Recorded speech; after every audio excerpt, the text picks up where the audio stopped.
Entendes o que estás lendo? O podcast que te leva através das páginas da Bíblia, livro por livro, capítulo por capítulo. Uma exposição bíblica emocionante. Aperte os cintos e embarque comigo nesta viagem.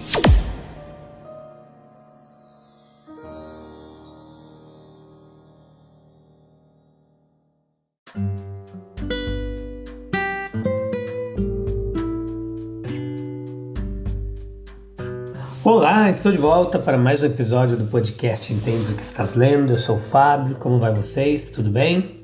Espero que sim. Satisfação tê-los de volta aqui. Hoje nós vamos começar o capítulo 10 do Evangelho de Marcos.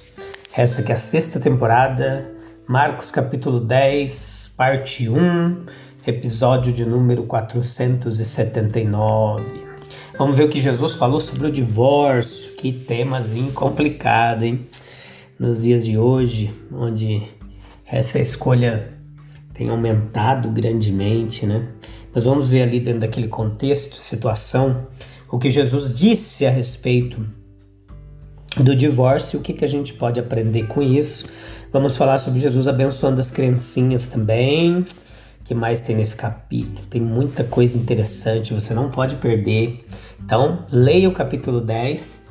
Vem pra cá, convida mais gente e vamos junto aprender mais do texto bíblico nessa jornada de mais de 2 anos que a gente está aqui, trazendo para você muito conhecimento bíblico e teológico, de mais de 20 anos, quase 25 anos aí de aprendizado, de ensino do texto bíblico, que a gente continua aprendendo a cada dia, porque o texto bíblico ele se renova diariamente.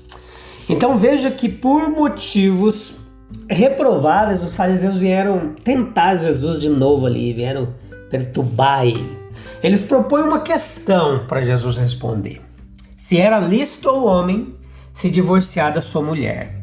Veja que as opiniões elas estavam divididas, e o mestre corria o risco de ofender um lado ou outro com a resposta dele. Então essa foi a armadilha ali para envolvê-lo com o tetrarca adúltero, né, em cujo território ele estava.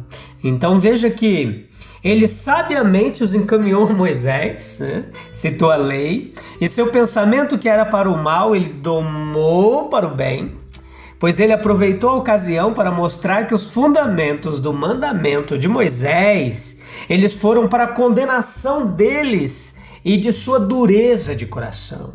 E ele ainda aproveitou a ocasião para estabelecer para todos os tempos cristãos, para a bem-aventurança do lar cristão e para a preservação da moral cristã, a verdadeira, sábia e benéfica lei do casamento, fundada nas condições da criação original.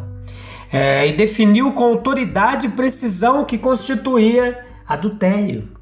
Veja que essas palavras elas permaneceram e elas permaneceram para condenar o desobediente e permanecerão para julgá-lo no último dia. O vínculo da relação matrimonial que Jesus afirma aqui, e nas palavras antigas ditas no princípio, os dois se tornariam uma só carne. Porque tem que ser uma escolha muito bem feita, porque os dois se tornam um. A mais pura e melhor instituição. O casamento é sagrado, é benéfico, promove paz, santidade na vida familiar, a pureza da moral pública, preserva a saúde nacional, ela traz estabilidade, traz crescimento, protege contra a luxúria e uma longa série de inveja, ciúme, vingança e outros crimes passionais que acontecem. Preserva a honra, a dignidade e valoriza a virtude, a paz, a alegria, impõe responsabilidades, preserva a honra e a dignidade das mulheres, o amor e educação cuidadosa dos filhos, enfim. A vida familiar deveria ser o símbolo da comunidade celeste. O vínculo matrimonial é o tipo de relação usado como símbolo do Redentor com seu povo, que é a noiva e esposa do Criador, do Cordeiro. É a ordenação de Deus, é algo sagrado. Nem pode ser anulado, mas pelo bem do reino dos céus, E o seu vínculo, ele pode ser quebrado, mas pela única causa que diz a Bíblia aqui, que é o adultério. Veja que o que Jesus estava ensinando? Que os ritos foram honrados e o seu estado sagrado adornado e embelezado com sua presença e o primeiro milagre no casamento em Caná da Galileia. Veja que a legislação mais sábia, ela tende à conservação da família, cujas relações multiplicadas, cujo doce companheirismo, cujo interesse unido e cujas posses comuns dão origem à elevada ideia do lar. A afeição conjugal, paterna, filial, fraterna, ela é apreciada. Cuidado e providência, autoridade sábia, dependência um do outro, responsabilidade, interesses em comuns, objetivos comuns, fazem um lar como um reino em miniatura. O lar, ele estabelece as bases para uma vida estável, enquanto interesses e obrigações mútuos ensinam a todos da família a respeitar os direitos, as reivindicações justas de toda a comunidade, enquanto cada um aprende a sua responsabilidade para com todo o profundo interesse e bem-estar geral. Olha só que fantástico. A nação que honra o lar e a santidade da vida familiar será honrada também por Deus. O ensinamento cristão, ele volta ao estado de coisas como era desde a criação, desde o princípio da criação. Mostra como está verdadeiramente em harmonia com a lei natural, que é a expressão da vontade divina. Nos dias de Nosso Senhor, uma das questões era a lei do divórcio. E agora? Havia várias escolas rabínicas de interpretação da lei, como a escola de Shammai, que limitava a lei do divórcio e permitia apenas em caso de adultério. Havia uma outra escola rabínica de interpretação, a de Hillel, que afirmava a sua legitimidade em caso de antipatia, desobediência da mulher ou incompatibilidade em geral, concedendo assim um poder arbitrário. Esse projeto de lei ou escritura de divórcio, ele implicava não apenas uma mera separação da carne, da cama e da mesa, como alguns restringem, mas uma ruptura completa de vínculo, do vínculo matrimonial. Era um certificado de repúdio e declarava ou omitia a causa de tal repúdio. Se a causa fosse adultério, suspeita de adultério, o marido poderia provar a si mesmo justo. Veja só. Ou seja, um estrito observador da lei ao despedir a esposa culpada com carta de divórcio. E, no entanto, não desejando expor ela, como José disse, no caso de Maria, mãe de Jesus, lembra? Que ele intentou deixá-la secretamente para não expor ela, porque ele não sabia de onde tinha vindo aquela gravidez. E aqui também essas escolas rabínicas ele podia não expor ela e mandá-la embora em particular. Se, no entanto, o culpado ou suspeito fosse levado abertamente à justiça e o crime fosse provado, a pena de morte era a punição. Como declarado em Levítico capítulo 20, versículo 10, o homem que adulterar com a mulher de outro, mesmo quem adulterar com a mulher do seu próximo, certamente morrerá, o adúltero e a adúltera. Mas, portanto, uma carta de divórcio foi recorrida de acordo com a permissão mosaica e foi por alguma causa menor ou ofensa menor do que infidelidade conjugal. Nesses casos, servia a esposa como um certificado de caráter, se ela fosse liberada ali. O nosso Senhor, em sua resposta, ele procede à lei original do casamento, primeiro, no entanto, contabilizando o regulamento mosaico referido. Então, esse regulamento, ele é considerado por muitos como um relaxamento da lei. Mas dificilmente só pode ser visto sob essa luz. Não é uma interpretação correta. Porque assim apareceu uma redução do padrão em favor da transgressão.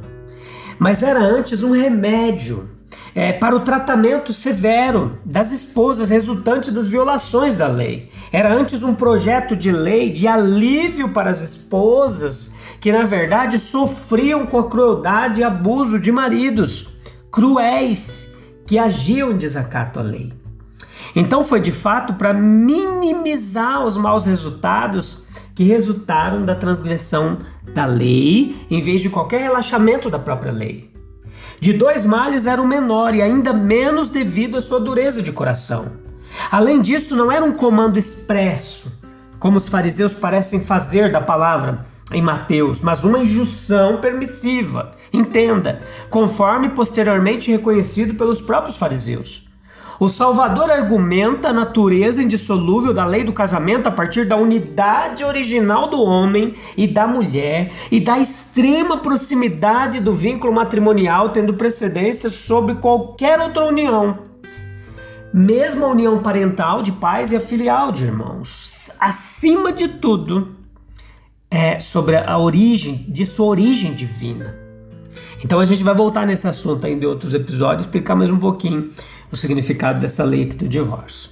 No capítulo 10, versículo 13 ao 16, agora, quando os discípulos pensaram que o seu mestre estava muito ocupado com pensamentos elevados e assuntos importantes para poder cuidar das crianças, eles se encarregaram de mandar as crianças embora. Mas isso não foi feito por grosseria, mas simplesmente por um erro. Cristo corrigiu o erro e convidou deliberadamente as criancinhas, mas Jesus faz mais do que convidar, porque dos tais é o reino dos céus. Isso significa que as crianças já estão muito perto dele, eles estão realmente em seu reino e ele é o rei deles, ele tem um direito maior, portanto, a obediência, serviço e sociedade deles, do que pai ou mãe, irmão ou irmã. Todos os que entram em seu reino devem entrar como criancinhas, ou seja, devem ser como crianças, simples, amorosos, confiantes e obedientes. Ele os tomou nos braços e os abraçou. Mas ele também pôs as mãos sobre eles e deu-lhes a bênção de seu Pai. Esses são levados a Jesus para que eles imponham as mãos e orem. Não os proibais, foi a ordem que Jesus deixou. Transforma-se num mandamento para o coração da igreja, sempre atento a captar a vontade do Senhor, remover todos os obstáculos no caminho da participação de uma criança nos benefícios espirituais. Deixai-os vir a mim. Torna-se um comando para trazê-los a Ele, para colocá-los em estreita aliança com o seu reino. O nosso Senhor, quando na terra, não teve maiores favoritos do que crianças. Ele, ali, os colocou no meio, ele impôs as mãos sobre eles, ele os abençoou, ele os convidou para a sua presença, ele os acolheu em sua pessoa, ele os tomou amorosamente em seus braços, ele os chama de cordeiros de seu rebanho, ele lhes fornece alimento espiritual adequado e com ele nos pede para alimentá-los. Eles representam ali os seus seguidores fiéis. Ele reprova os seus discípulos quando eles teriam impedido o seu acesso a ele. Ele nos lembra a todos que eles são preciosos aos olhos do nosso Pai Celestial, são preservados por sua providência e protegidos por seu poder. Uma passagem paralela lá no Evangelho de Mateus, no Mateus capítulo 18, 3, nós temos uma declaração que corresponde exatamente ao 15º versículo desse 10º capítulo de Marcos. Com a diferença, porém, de que a passagem anterior ela vai mais para trás, trazendo-nos até a virada, ao ponto em que nos tornamos como crianças. O versículo referido diz assim: em verdade vos digo que a menos que vos convertais e vos torneis como crianças, não entrareis no reino de Deus. Quando convertidos a Deus, nós nos tornamos como crianças em humildade. O orgulho é a ruína de nossa raça. Nós rastreamos ele e nós chegamos até o paraíso. Satanás introduziu lá Foi o grande incentivo de nossos primeiros pais para que eles fossem como deuses, conhecendo o bem e o mal. Nós marcamos as suas águas escuras ao longo do curso do tempo, desde então até agora. Foi uma fonte de desastre para o rei Davi. No orgulho de seu coração, ele contou o povo e a escolha foi péssima. Outro exemplo ocorre no caso de Naamã, comandante-chefe do exército sírio. Por mais leproso que fosse, consequentemente miserável como deveria ter sido, ele sentiu seu orgulho ferido quando o profeta o instruiu a se lavar 7 vezes no Jordão. Ele se virou com raiva, dizendo: não são Abana e Farpar, rios de Damasco, melhores do que todas as águas de Israel? E agora, quando a gente chega nos tempos do Novo Testamento, nós temos outro exemplo, ainda mais terrível de orgulho e de sua punição. Herodes sentou-se no seu trono real, fez uma oração ali, um discurso de um rei eloquente, sem dúvida, mas o que todos os discursos reais geralmente são. Em todo caso, o povo estava em êxtase com ele, e com ele de modo que gritavam: é a voz de Deus, e não a voz de um homem. Ele estava vestido com vestes reais, ele tinha orgulho de sua pompa, de seu poder, de sua popularidade, mas o anjo do Senhor o feriu e ele foi comido de vermes. Não é assim que diz o texto? Por que nós devemos nos orgulhar? Do que nós nos orgulhamos, gente? É de nossos corpos? É certo que eles são feitos de maneira maravilhosa, terrível, deslumbrante, magnífica, mas é pó. E ao pó retornará. É de nossas almas. Deus soprou nas narinas do homem o fôlego da vida e ele se tornou uma alma vivente. É do que somos, do que nos tornamos, do que conquistamos. Somos apenas criaturas de um dia. Nosso alicerce está no pó. É do que temos, do que nós adquirimos. Não temos nada. Seja riqueza mundana, seja dom intelectual, superioridade física ou graça espiritual. Não temos nada que não tenhamos recebido pela bondosa e graciosa mão de Deus. A gente volta no próximo episódio. Eu espero contar com a sua presença para a gente juntinho continuar meditando no texto bíblico, aprendendo muita coisa preciosa que o texto bíblico nos ensina, tá bom?